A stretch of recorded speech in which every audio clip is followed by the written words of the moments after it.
आज राज्यपाल के अभिभाषण पर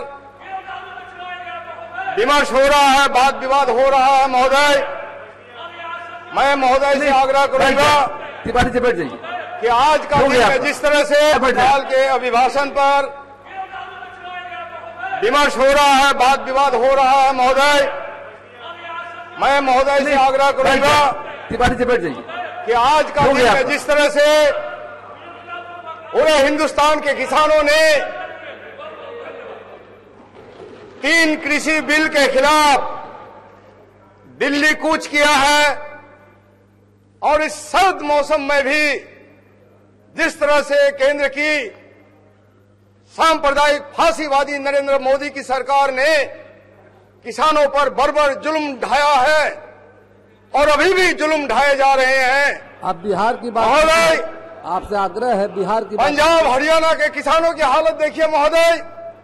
पूरे देश की किसानों को कारपोरेट घराने का गुलाम बनाने के लिए ये जो 3 किसान बिल है महोदय, कानून, और उसमें से आवश्यक वस्तु अधिनियम के माध्यम से चावल, दाल, आटा, आलू, प्याज जैसे जीवन के आवश्यक खाद्य सामग्री को,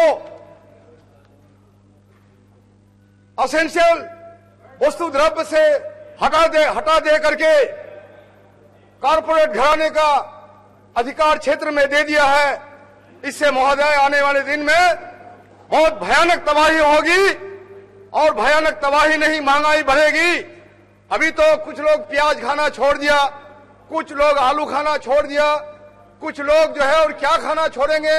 लेकिन महोदय जमाखोरी को जायज करार दे करके नरेंद्र मोदी सरकार ने देश की जनता के विरोध में जो परिचय दिया है, मैं ऐलान करता हूं महोदय इस सदन के माध्यम से कि आने वाले दिन में निश्चित रूप से जमाखोरी के माध्यम से आने वाले 1-1 किलो चावल का कीमत 200 रुपया हो जाएगा महोदय।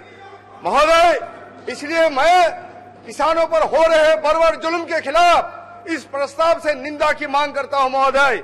और इस मांग करते हुए महोदय मैं महोदय का ध्यान आकृष्ट करना चाहता हूं कि बिहार विधानसभा चुनाव कोविड-19 की छाया में क्रूर और भयानक लॉकडाउन के कारण उत्पन्न विकट परिस्थितियों के बीच संपन्न हुआ चुनाव में राजग को बहुमत कम अंतर से जीत हासिल हुई। हालांकि कम मार्जिन वाली कई सीटों पर जो जीत हुई, हमारी कई आशंकाओं, हमारे जो दोबारा गिनती की मांग थी, उनका समाधान चुनाव आयोग अभी तक नहीं कर पाई है। बावजूद सरकार दावा नहीं कर सकती है कि चुनाव उसके एजेंडे की जीत हुई है। पूरा चुनाव रोजगार, गुणवत्तापूर्ण शिक्षा, स्वास्थ्य सुविधाएं, जनता की जीविका, सम्मान और अधिकारों तथा एनआरसी, एनपीआर, सीए के खिलाफ इर्द गिर्द केंद्रित रही महोदय। ये बिहार के आगे की राजनीति के एजेंडे के रूप में स्थापित हो चुके हैं। भाजपा जदयू की लाख कोशिशों के बावजूद बेरोजगारी, प्रवासी मजदूरों के मुद्दे, स्कीम वर्कर, शिक्षकों का अस्थायीकरण आदि सवाल चुनाव के केंद्र में रहे। पूरे चुनाव भाजपा जदयू के नेता इन मुद्दों से भागते रहे महोदय। चुनाव में हमने देखा किस तरह से हमारे महागठबंधन के चुनाव सभाओं में लाखों की भीड़ थी, उत्साह था, और किस तरह से राजग के चुनाव में सन्नाटा था। और उस सन्नाटे में हमने देखा महोदय किस तरह से हमारे मुख्यमंत्री जनता से कभी गिड़गिड़ाते रहे और कभी जनता को धमकाते रहे कि अगर नहीं सवाल करोगे तो कलेक्टर को ऐलान किया महोदय, इसको गिरफ्तार करो। यही नहीं महोदय, ये गिड़गिड़ाते रहे कि हमारा ये आखिरी चुनाव है, हमको वोट दीजिए। इनको एहसास हो गया था महोदय कि पूरी जनता इनके खिलाफ एक जनयुद्ध का ऐलान कर दिया है। इसलिए महोदय हमारी जो आशंका है, कम मार्जिन के सीट में इनके जो जीत मिली है उन पर दोबारा गिनती हो, उन आशंकाओं को दूर करे। और नहीं तो इन पर जो इल्जाम लग रहा है कि चोर दरवाजे से ये सरकार चला रही है, इस इल्जाम से वो उबर नहीं सकते हैं महोदय, बिल्कुल उबर नहीं सकते हैं महोदय। कोरोना जनित लॉकडाउन से उत्पन्न गंभीर परिस्थितियों में खासकर सरकार ने लाखों लोगों की जिंदगी को खतरे में डालकर चुनाव करवाया ताकि विधानसभा चुनाव की चोरी कर ली जाए।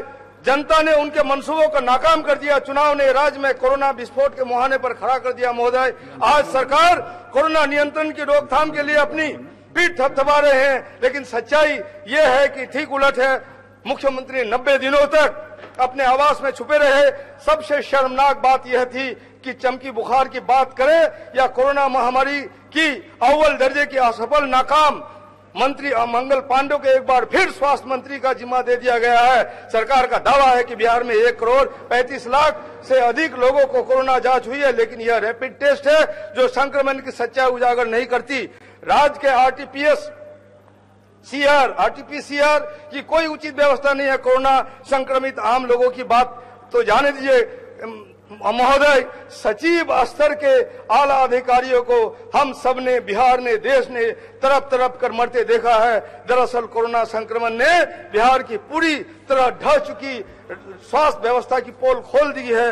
गर्भाशय के बाद अब राजधानी पटना में सरकार की नाक के नीचे किडनी रैकेट उजागर हुआ है महोदय, जिसमें भाजपा के लोग संलग्न हैं। 24 मार्च को प्रधानमंत्री का अचानक लॉकडाउन की घोषणा के बाद महोदय, जब लाखों मजदूरों के सामने पैदल ही आने का, घर लौटने के अलावा कोई दूसरा रास्ता नहीं बचा, उसकी पीड़ा त्रासदी को हम कभी भूल नहीं सकते। उनकी पीड़ा को, त्रासदी के प्रति हम खामोश तमाशाबीन नहीं रह सकते।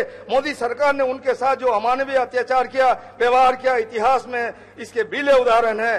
पलायन रुक जाने का